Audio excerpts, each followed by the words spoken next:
El Mundial es la fiesta del fútbol, en donde cada 4 años se elige una sede para poder albergar este evento, y donde las naciones se unen, bueno, más o menos, unas que otras se mientan la madre, pero en general las naciones se unen, ¿no? Para ver los partidos, para ver a su selección, a pesar de que sabes que es una pésima selección, pero carajo, o sea, te ilusiona ver este evento, y lo hace especial que sea cada 4 años. Pareciera que durante esos días, durante esos 30 o ahora 40 días, el mundo se paraliza para ver a 22 cabrones corriendo detrás de una pelota, pero que aún así transmiten muchas emociones. Pero, ¿qué pasa si te dijera que muchos de estos mundiales, o bueno, tan siquiera algunos, generan demasiada polémica? Y claro, no me refiero a polémicas arbitrales, me refiero a algo más allá, lo que es la organización del evento. Como el fútbol muchas veces ha sido utilizado como una herramienta para difundir un mensaje, para difundir ideologías, para hacer lavados de cara, para encubrir cosas y para celebrar mientras otros sufren. Porque sí, mientras en un estadio se gritaba el gol de la selección, a escasos metros, muchas personas estaban sufriendo de abuso y de...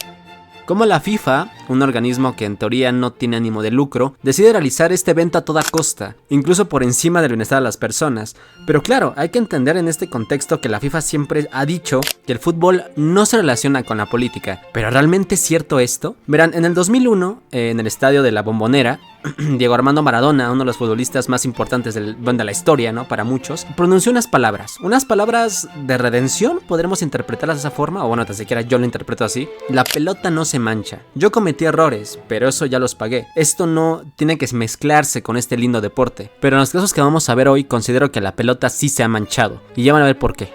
Y el primer caso que vamos a ver es Italia 34. Después de 1930, que fue la primera edición de la Copa del Mundo celebrada en Uruguay, Italia se presentaría por segunda vez para postularse para albergar el evento. Digo segunda vez porque hubo una primera, y fue justamente en 1930. Pero claro, al no asignar la sede a Italia, estos como en represalia, pues dijeron no vamos a ir al Mundial de 1930 en Uruguay, donde por cierto se bordó su primera estrella. O bueno, ya está bien su tercera estrella me parece. No voy a entrar a discusión si lleva 4 mundiales o 2, ya, la verdad, digo, no es como que los hayamos visto. Y de hecho los charrúas tampoco se presentarían en Italia 34, siendo la primera selección en no defender su título. Fue el primer mundial en organizarse en una dictadura, la Italia fascista de Benito Mussolini, desde 1922. Este mundial fue organizado no por la FIFA, sino por el propio dictador. A ver, se supone que la FIFA es quien elige la sede, y la sede debe tener las condiciones para poder albergar este evento. Ya después la FIFA se encarga de organizar todo, pero en este caso Mussolini metió todas sus manos para que Italia precisamente saliera campeón. ¿Pero por qué? Bueno, este mundial, más que ser deportivo, fue el mundial de la propaganda. El objetivo de Benito no era más que mostrar al mundo que su régimen fascista era el éxito. Sí, demostrar superioridad, no solamente una superioridad política o económica o de guerra, no, sino una superioridad hasta deportiva, demostrando que el régimen genera estos hombres, genera hombres ganadores. Y de hecho este concepto de hombres ganadores se relaciona mucho con el hombre italiano. ¿Cómo veía Mussolini al hombre italiano? Bueno, para él el hombre italiano debía ser alguien vigoroso, musculoso, deportista, atlético, valiente y sobre todo obediente, tener una obediencia ciega al régimen y ser nacionalista. Ahora, ¿por qué digo que la FIFA pues fue relegada? ¿Por qué digo que la FIFA no organizó este evento sino fue Mussolini? Bueno, aparte de la propaganda, que será el objetivo de demostrar cómo el régimen era superior en todos los sentidos, uno de los casos fue que aparte del trofeo que daba la FIFA a la selección ganadora, el Duce mandó a hacer su propia copa, la Copa del Duce, un galardón extra que se le otorgaba a la selección ganadora. Obviamente Italia, porque ¿qué sentido tenía organizar todo esto si no ganabas el mundial? En los partidos es bien sabido que los jugadores, antes de iniciar, hacían el saludo fascista, dirigiéndose al Duce. Después se entonaba el himno fascista, llamado la Giovenesa. Parecía más un desfile militar que un evento deportivo. Toda esta exaltación también tenía como objetivo pues hacer ver menos a la FIFA.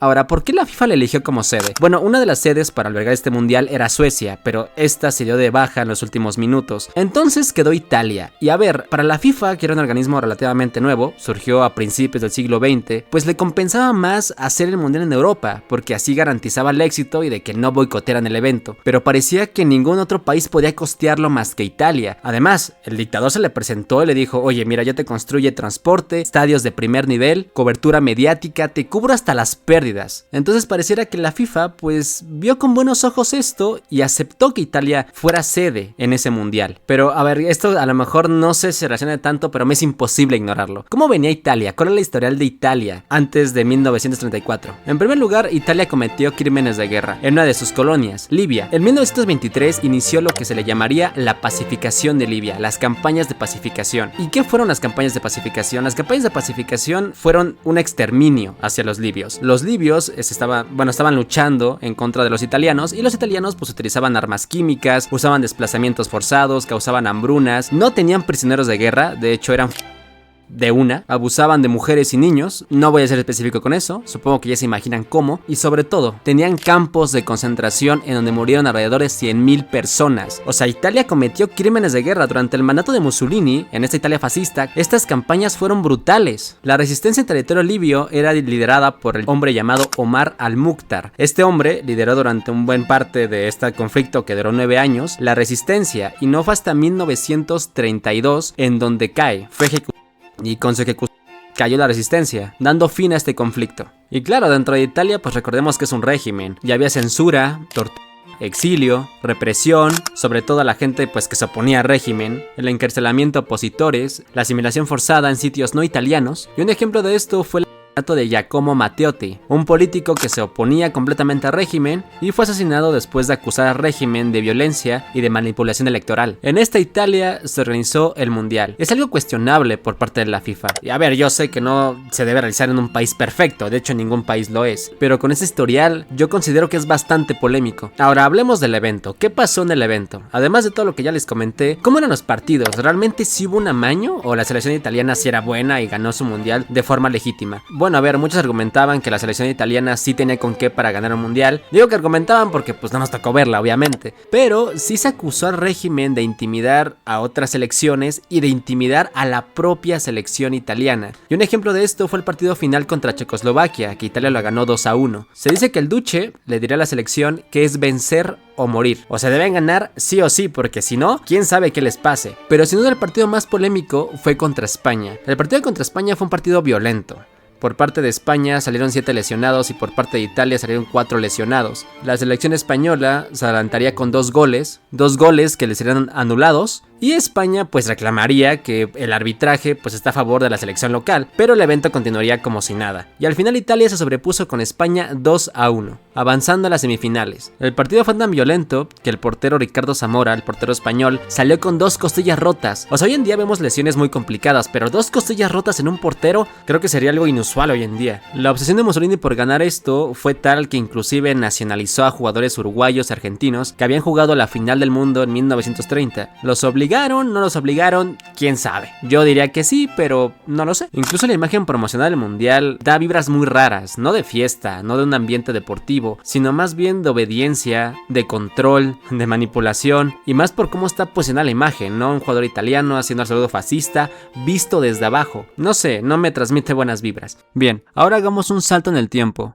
1973. Se iban a jugar las clasificaciones para el Mundial de Alemania Federal de 1974. En este contexto, Chile se tenía que enfrentar a la Unión Soviética. El plan original era que, Chile se enfrentara a la Unión Soviética en un partido de ida. El partido de vuelta se iba a jugar en Chile. ¿Pero qué está pasando en Chile? Ok, el 11 de septiembre de 1973 ocurre el golpe de estado de Pinochet. Este golpe de estado altera todo, hasta el partido. Pero espera, ¿no me habían dicho que el fútbol no se mezcle con la política? Bueno, ese es el mejor ejemplo donde sí se mezclan. Porque, miren, hay que ubicarnos. Es 1973, está ocurriendo la Guerra Fría. La Guerra Fría entre la Unión Soviética, los Estados Unidos. Una guerra básicamente por ver quién la tiene más grande, quién la tiene más gorda. Una guerra en donde no se enfrenta directamente ni Estados Unidos ni la Unión Soviética. Porque claro, eso nos llevaría a la destrucción. Cosa que casi sucede. Y fue una guerra propagandística, ideológica, militar, porque sí, o sea, no se enfrentaban directamente ellos, pero había países que se enfrentaban por ellos. Y también una guerra intelectual. Todo esto era una carrera. por ver quién se consolidaba como la nueva potencia. Específicamente en Chile, desde 1970, el que estaba gobernando era Salvador Allende. Durante su gobierno, las relaciones con la Unión Soviética no fueron malas, tampoco eran super amiguis, pero no era una mala relación. De hecho, el objetivo de Allende era llevar a Chile hacia el socialismo, de una forma pacífica. Su gobierno estaba basado en ideas marxistas, cosa que a Estados Unidos no le convenía. Y claro, en esta guerra ideológica, económica, pues hizo de todo para derrocar al gobierno de Salvador Allende. De hecho, patrocinó lo que fue el golpe de estado de Pinochet, quitándolo del poder, y en el proceso, pues se dice que Salvador Allende se quitó la vida. Ahora, una vez Pinochet llega al poder, rompe todo tipo de relaciones con la Unión Soviética, estableciendo un gobierno anticomunista, por lo que la Unión Soviética pues no reconoce el gobierno de Pinochet. Algo que afectará al encuentro, pero esperen, no que la política no se relaciona con el fútbol. El primer encuentro sí se dio, se jugó en la Unión Soviética, la selección chilena viajó hasta allá, tenía prohibido dar declaraciones del desmadre que era el país en ese momento, lo único que iban a hacer era jugar. Pero aparte de que el ambiente era tenso, este partido no fue televisado, o sea, lo que se sabe de él fue por testimonios de jugadores, por la gente que estuvo ahí y pues poco más, por algunos noticieros, radio, yo qué sé, pero realmente este partido no fue televisado. El resultado saldría bien para Chile, 0-0. No tan mal, no tan bien, pero bueno, saldrían bien librados. Una historia que se cuenta es que el árbitro que pitó este encuentro era anticomunista, entonces se deduce que este árbitro pitó a favor de la selección chilena. Estas son historias, esto no es como que me quepa duda de que esto fue verdad, pero no sé, como chisme es interesante decirlo. Llegamos al 21 de noviembre de 1973, donde sería el infame Partido Fantasma. La idea ahora era jugar en Chile, exactamente en el Estadio Nacional. ¿Cuál era el problema? Que durante el gobierno de Pinochet o esta dictadura se persiguió opositores, como ya es costumbre, pero en ese recinto se convirtió en el mayor centro de detención de Chile en ese momento. Alrededor de 20,000 personas estaban cautivas en ese lugar. Ya se imaginarán qué les hacían. Eran violentados, desaparecidos y bueno, todo tipo de locuras que te puedas imaginar. Entonces la Unión Soviética lo que dice y argumenta es que no van a jugar en un lugar donde se ha derramado sangre chilena. Un mensaje empático para la población chilena en ese momento, pero también tiene otro propósito.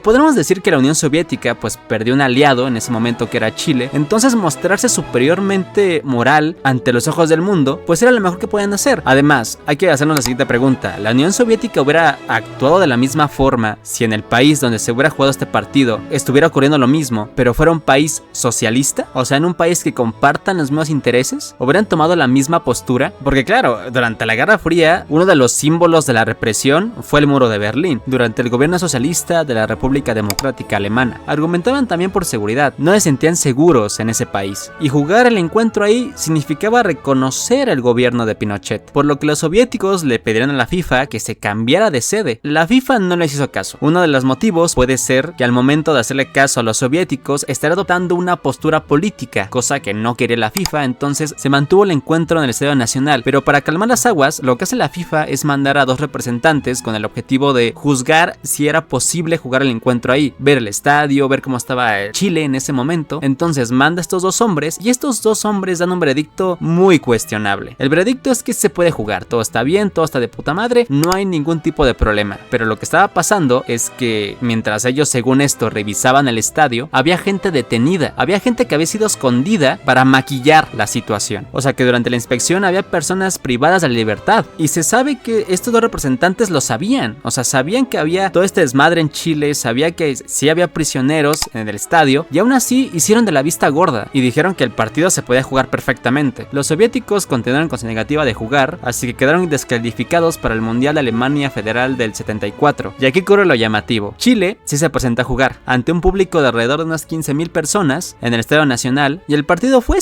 contra nadie, dieron unos cuantos toques, metieron un gol simbólico, 1 Chile, 0 la Unión Soviética, y ya. Con eso clasificaron. Miren, podemos hacer el chiste de que si fue la clasificación más fácil de Chile en los mundiales, o solamente así clasifican, pero la verdad es que es un hecho insólito. O sea, es un hecho completamente insólito y único en el fútbol. Ya después, según esto, se jugó un partido contra el Santos de Brasil, donde, spoiler, Chile perdió 5-1. Ahora, en el mundial no le fue muy diferente. Chile se iría en fase de grupos, empatando 2 partidos y perdiendo 1. Así que fue una participación muy discreta y bastante olvidable de la selección chilena. Pero todo el contexto en la que se envolvió este acontecimiento es lo que lo vuelve único. Y para terminar llegamos a Argentina 78, uno de los mundiales más controversiales y más polémicos. Este fue otro mundial que se organizó en medio de una dictadura, la dictadura de la Junta Militar, en donde el presidente de facto era Jorge Rafael Videla. La diferencia, por ejemplo, con la dictadura de Mussolini es que Mussolini lo que quería era exaltar el fascismo, un nacionalismo exacerbado. En este caso, este mundial fue un encubrimiento, fue un maquillaje. El objetivo era desviar la atención, que la gente hablara de los goles, de la selección, de que miren cómo Argentina ganó el mundial, cómo los argentinos estamos unidos. Pero claro, detrás de toda esa euforia se estaban cometiendo múltiples violaciones a los derechos humanos. El objetivo también sí era mostrar un país moderno, estable, pero lo que buscaba la dictadura en ese momento era que se dejara de hablar de lo que estaba ocurriendo. Ahora, ¿qué estaba ocurriendo? Primero hay que situarnos. 1966. En Londres se iban a elegir las sedes para los próximos mundiales. Entre estas sedes fue elegida Argentina para albergar el de 1978. De hecho, México fue otra vez candidata, pero como ya había albergado un mundial, pues la descartaron. O bueno, más bien se dio de baja. Pero ¿qué es lo que sucede? Miren, para 1930, Argentina, en un lapso de 46 años, sufrió no 1, ni 2, ni 3, sufrió 6 golpes de estado. ¿Eso qué quiere decir? Que Argentina sufría de una fuerte inestabilidad política, pero aún así organizó el mundial. Digo, a la FIFA no es como que eso le resultara un impedimento para realizar el mundial, porque digo, a fin de cuentas esto es deportivo, ¿no? Guiño guiño. Para 1966 Argentina ya había pasado por 5 golpes de estado, pero todo cambia el 23 de marzo de 1976. Justamente 10 años después se da el golpe de estado de la Junta Militar liderada por Jorge Rafael Videla y establece un gobierno, como ya es costumbre, represivo, autoritario, opresor, secuestrador y asesino. Porque sí, estos 7 años fueron los años más violentos de Argentina. Hubo alrededor de 30,000 desaparecidos. En todo el país había centros de detención, que muchas veces estaban situados cerca de los estadios donde se iban a disputar los partidos. Uno de los más conocidos es el ESMA, la Escuela de Mecánica de la Armada. En este lugar se cometieron alrededor de 5,000 secuestros a opositores, pero llegamos a un punto en el que los opositores puede ser cualquier persona, un estudiante, obviamente un político, un manifestante, una persona común que a lo mejor estaba en el lugar incorrecto. Todo tipo de gente se volvió un blanco fácil. Sufrían de prácticas inhumanas, como por ejemplo los llamados vuelos de la muerte, en donde drogaban a la víctima y pues era arrojada al mar y así la desaparecían. O las mujeres que eran encarceladas daban a luz y sus hijos eran sustraídos, y las mujeres pues eran desaparecidas. A todo este desmadre le llamaron Proceso de Reorganización Nacional, donde cometieron terrorismo de Estado. ¿Saben qué es lo peor? Que la FIFA era cómplice de esto. El presidente de ese momento, que era João Avelange, o Avelange como carajo se diga, este brasileño fue cómplice de lo que estaba pasando en la dictadura. De hecho fue acusado de que recibía favores políticos y económicos, y también tiene bastante cola que le pisen, porque de hecho más adelante durante su presidencia sería acusado de recibir y dar sobornos y de corrupción. De hecho gracias a este hombre es que el fútbol se convirtió en un negocio súper lucrativo, llevando a la FIFA en la polémica y en la podredumbre. De hecho, como dato curioso, él amplió el mundial, o sea, de 16 selecciones que participaban, ya participaban 34 selecciones. El punto es que este hombre era cómplice de lo que estaba sucediendo en Argentina. De hecho, cuando fue la inauguración, pues tuvo los huevos de decir que esta era la verdadera Argentina. ¿Pero por qué decía esto? Bueno, decía eso porque, claro, la opinión internacional estaba cargando muy fuerte contra la dictadura. Se estaban dando a conocer todos los casos de violaciones de derechos humanos que estaban ocurriendo. Y claro, se planeó un boicot para que el Mundial de Argentina no se diera, porque claro, no iban a jugar en campos de concentración. El gobierno de Argentina obviamente lo que dijo fue que esta era una propaganda anti-Argentina. De hecho, el organismo conocido como EAM 78 estaba a cargo, de la logística de lo que iba a ser el Mundial, de los estadios, de transporte, de la comunicación, hotelería, todo ese tipo de logística, pero también de algo muy importante, para contrarrestar las campañas en contra de Argentina, desmeritándolas. Todo lo malo que se decía en la dictadura no era más que una mentira, según este organismo, claro está. Y a pesar de todo esto, se organizó el Mundial de Argentina 78. Sí, el boicot obviamente no sirvió de nada porque pues el fútbol no se mezcla con la política, ¿verdad? Esto quiere decir que mientras en los estadios se gritaba de alegría y de euforia porque se metió un gol, a pocos metros había gritos, pero de agonía. Este fue el contexto en el que se desarrolló este mundial. Pero ¿qué pasó en el evento? ¿Qué polémicas hubo? O sea, ¿realmente la dictadura afectó directamente los resultados, como con Italia 34, el torneo se jugó sin aparentemente ninguna polémica, en donde participaron 16 selecciones y Argentina avanzó con normalidad. A ver, Argentina siempre ha sido una potencia, futbolísticamente hablando, eso está claro. Además, la figura en ese mundial fue Mario Kempes, así que sospechar de un arbitraje a favor o de manipulación de partidos es algo complicado, pero sí que es verdad que hubo un partido que estuvo marcado por estas razones, el partido contra Perú, en el que Argentina ganó 6-0. Y a ver, muchos dirán, ay, Perú, sí, pero Perú en ese momento se decía que tenía un nivel competitivo, así que podríamos decir que sí le podía ganar a Argentina, o bueno, quién sabe, ¿no? Eso cuentan. Pero lo que marcó este encuentro es que se dice que antes de empezar el partido, Videla entraría al vestuario de los peruanos, intimidándolos para que se dejaran ganar. Y se han desarrollado más teorías de que el régimen argentino pues había pactado un acuerdo con el régimen peruano, o del soborno directamente a jugadores. Estos no son más que teorías, no es un hecho confirmado, pero lo que sí está claro es que Argentina, independientemente de su situación social y política, sí tenían la calidad para competir por el título. La final fue contra Holanda, Países Bajos, con el país local ganando 3-1 y levantando su primera Copa del Mundo, entregada por las manos manchadas de sangre de Videla. Como pudieron ver a lo largo del video, nos queda clarísimo que el fútbol claramente se mezcla con la política y con los intereses de muchos poderosos. Hoy en día no es una novedad el decir que el fútbol es un negocio, y muchas veces este negocio se impone por encima de lo deportivo. Y claro, no solamente en el fútbol, hay muchos ejemplos, por ejemplo los Juegos Olímpicos, en donde al ser eventos que mueven masas, pues son usados como herramientas. Y claro, hay más ejemplos, por ejemplo en este video pensé poner en Qatar 2022, o el propio mundial que se va a disputar, el del 2026, que tiene bastante tela donde cortar, que por cierto, para cuando estoy grabando esto, aún no empieza, pero ya comienza a tener sus polémicas. Bueno, más bien ya las tenía desde antes. Con eso no quiere decir que el fútbol es malo, no quiere decir que no festejes, es más, grita cada maldito gol, grítalo carajo, celébralo, claro, sin afectar al prójimo, porque ya sabes que hay cada simio, pero claro, festeja con moderación y no te cohibas. Es un evento que se da cada 4 años y está bonito que en tu ciudad o en tu propio país veas al pueblo más unido que nunca. Pero aquí la cuestión es, ¿por qué esperar cada 4 años para unirnos? ¿Por qué no hacerlo siempre? La historia nos demuestra que algunos gobiernos han buscado que un gol o un torneo oculten realidades mucho más oscuras, y está claro que algunas instituciones han priorizado mantener el espectáculo antes que cuestionar lo que está ocurriendo detrás de él. Pero, a ver, conocer esta realidad no significa dejar de amar al fútbol, significa verlo con una mirada más crítica, significa disfrutar de la competencia, de los jugadores, de la emoción, sin olvidar que detrás del espectáculo existen personas, comunidades y vidas humanas que también importan, porque el fútbol debería ser una celebración de la humanidad, no una herramienta para esconder sus problemas. La victoria no está en solamente alzar un trofeo bonito, sino en construir un deporte donde la pasión nunca esté por encima de la dignidad humana. Si has llegado hasta aquí, gracias por ver.